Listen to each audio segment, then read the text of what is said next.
কোন গোপনে মন ভেসেছে ধারাবাহিকে দেখেছিলাম গ্রেট বেঙ্গল কাটারার স্বাস্থ্যমন্ত্রীর জন্মদিনের কাজটা পেয়েছে।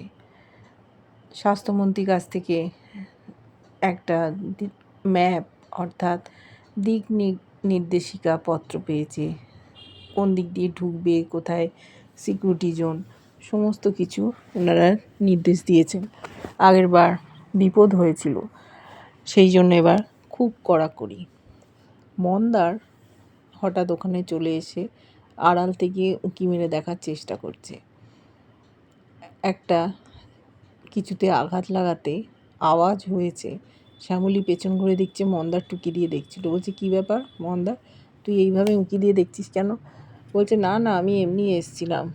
বলছে, কী এমন ব্যাপার যে আমাকে দেখাতে তোদের কোনটা হচ্ছে? তখন বলল, দেখ, এটা একটা সিক্রেট। কাগজটা গুটিয়ে নিয়েছে। বলল, তোরাই তো বলেছিলি আমাকে কাজে নিয়ে যাবি, আমার বাড়িতে ভাল লাগছে না। শ্যামলীর হাত থেকে কাগজটা কেড়ে নিয়েছে। বলছে, এগুলো কি? এই ঘরটরগুলো সাজিয়ে দিতে হবে, এই তো কাজ? তোরা আমাকে নিয়ে যাবি না? বললো, না, আমি তো বলেছি তোকে নিয়ে যাব। আমরা যখন যাব তুই তখন যাবি, আবার যখন আসবো তখন আসবি, এইসব নিয়ে তোকে ভাবতে হবে না। মন্দারের গতিবিধিগুলো ভালো লাগছে না। শ্যামলী তাও প্রস্তাবটা দিল। অনিকেত বলেছিল যে তুমি যখন শুনেছো কারোর সাথে ফোনে কথা বলছে, তখন ওকে একটা বাইরে যাওয়ার সুযোগ করে দিতে হবে, আর নজর রাখতে হবে ও কারোর সাথে ফোনে কথা বলে কিনা, সেই জন্যই ওকে বলল।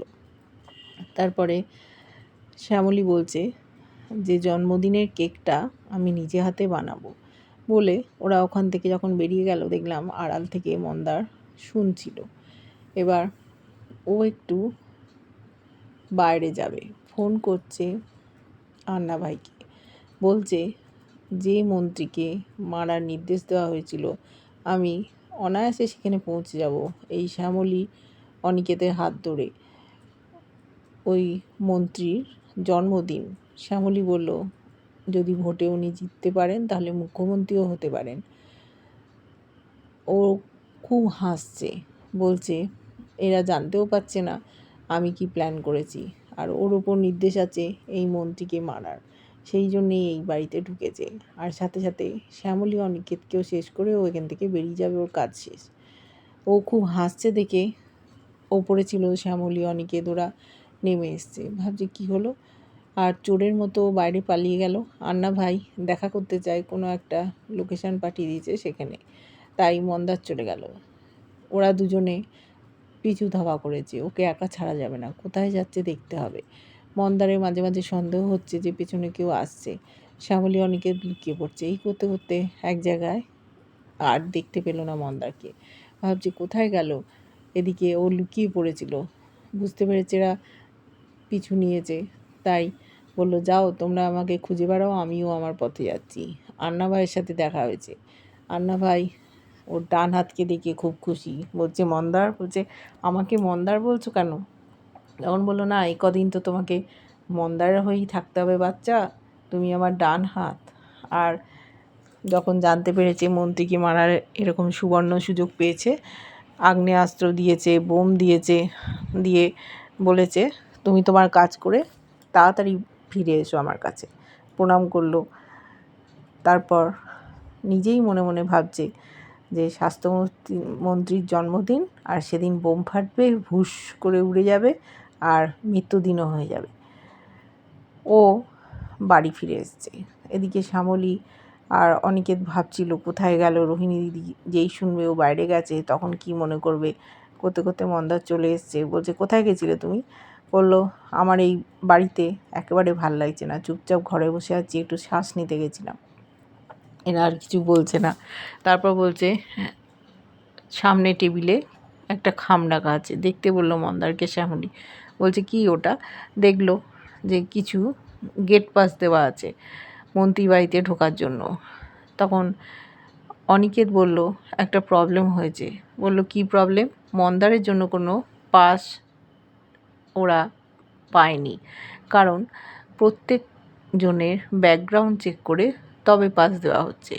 মন্দার এমনি ক্রিমিনাল, ওর ব্যাকগ্রাউন্ড ভালো না। ও মন্দার হোক আর রঘু হোক, ওকে নিয়ে যাওয়া যাবে না, পুলিশ দেখলেই অ্যারেস্ট করবে। এর মধ্যে কলকাতায় কোথাও ও গুলি চালিয়েছিল, তাই ওকে কখনোই নিয়ে যাওয়া সম্ভব না। এবার ও বিপদে পড়ে গেছে, ওর যে প্ল্যানটা ছিল সেই প্ল্যানটা তো খাটবে না। মনে মনে চিন্তা করছে। হঠাৎ বলল যে তোমাদের ওই এক পুলিশ অফিসার আছে না, তাকে বলো না, হিরণময় না কি? বললো হিরণময়ের কথা তুমি কি করে জানলে? বললো রোহিণী বলেছে, আমার সন্ধান দেওয়ার জন্য যে সাহায্য করেছিল। বললো তাকে একবার দেখো ফোন করে, সে যদি স্পেশাল পারমিশন দিতে পারে। অনিকেত বললো ঠিক আছে, আমি দেখছি। ও বাইরে চলে গেল, ফোন করে আবার ঘরে এলো, কিন্তু তিনিও পারমিশন দেননি। মন্ত্রীর জন্মদিন বলে কথা, আগেরবার প্রচুর বিপদ হয়েছে, এবার সিকিউরিটির খুব কড়াকড়ি, তাই মন্দারের যাওয়ার কোনো উপায় নেই। মন্দার মনে মনে খুব রাগ করছে, কিন্তু প্রকাশ করতে পারছে না। যদি ও প্রকাশ করে ফেলে শ্যামলীর কাছে ধরা পড়ে যাবে। শ্যামলীও চুপচাপ আছে। মন্দার বলল ঠিক আছে, চলে গেল। এদিকে অনিকেত শ্যামলী ভাবছে ভালোই হয়েছে, ওকে নিয়ে গেলে আরও ঝামেলা হতো। আগেরবার কত বড় বিপদ থেকে বেঁচে উঠেছে ওরা। সকাল হয়েছে, শুরু হবে ওদের কাজকর্ম।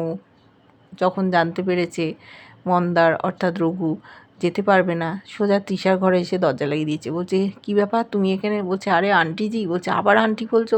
বলছে একটা বিপদ হয়ে গেছে, মন্ত্রীর বাড়িতে আমি যেতে পারবো না, পাস পাইনি। তখন বলছে এখন তো অরুণাবুকেও ফোন করতে পারবো না, তুমি একটা কাজ করো, তুমি আন্না ভাইকে ফোন করো। আন্না ভাইকে ফোন করেছে। আন্না ভাই সব শুনে কিছু একটা প্ল্যান বলেছে। মন্দারের অর্থাৎ রঘুর সে কি হাসি, অন্য একটা পথ পেয়ে গেল মন্ত্রী বাড়িতে হয়তো ঢোকার। সকালবেলা সমস্ত মালপত্র সাজিয়ে গুজিয়ে, ওদের লোক আছে গেট বেঙ্গল ক্যাটারারে, তাদেরকে ওরা গেট পাস দিল, দিয়ে বলল যে কালকে সকাল সকাল আমাদের চলে যেতে হবে। সমস্ত রেডি। সেই সময় শ্যামলীর ফোন এসছে, স্বাস্থ্যমন্ত্রী পিএ ফোন করেছে, বলছে যে কালকের ইভেন্ট আর হচ্ছে না। শ্যামলী বলল সে কি, কেন, কিছু কি হয়েছে? বলছে দেখো তুমি শ্যামলী বলেই তোমাকে এই কথাটা জানাচ্ছি। ওদিকে রিনি বাইরে গেছিল, কিছু গুন্ডা ওকে কিডন্যাপ করে নিয়েছে।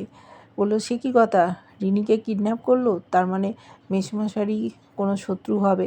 বললো কারা কিডন্যাপ করেছে বলতে তো পারছি না, এই খবরটা কিন্তু পাঁচকান করো না, যদি মিডিয়া জানতে পারে খুব খারাপ হয়ে যাবে। শ্যামলী বললো না না, আমি কিছু বলছি না, কালকে আর জন্মদিনটা হবে না।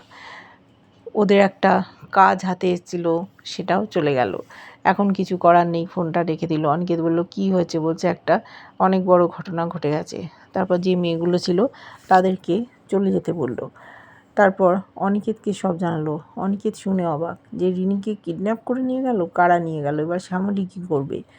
এদিকে আন্না ভাই এই প্ল্যানটা করলো কি না সেটা আমরা জানি না, ওই জন্য হয়তো মন্দারের মুখে এত হাসির ঢল যে ওর হাত ধরে হয়তো ঢুকে যাবে, অনুষ্ঠানটাই আর হলো না। এইবার দেখবো ওদের নেক্সট প্ল্যান কী।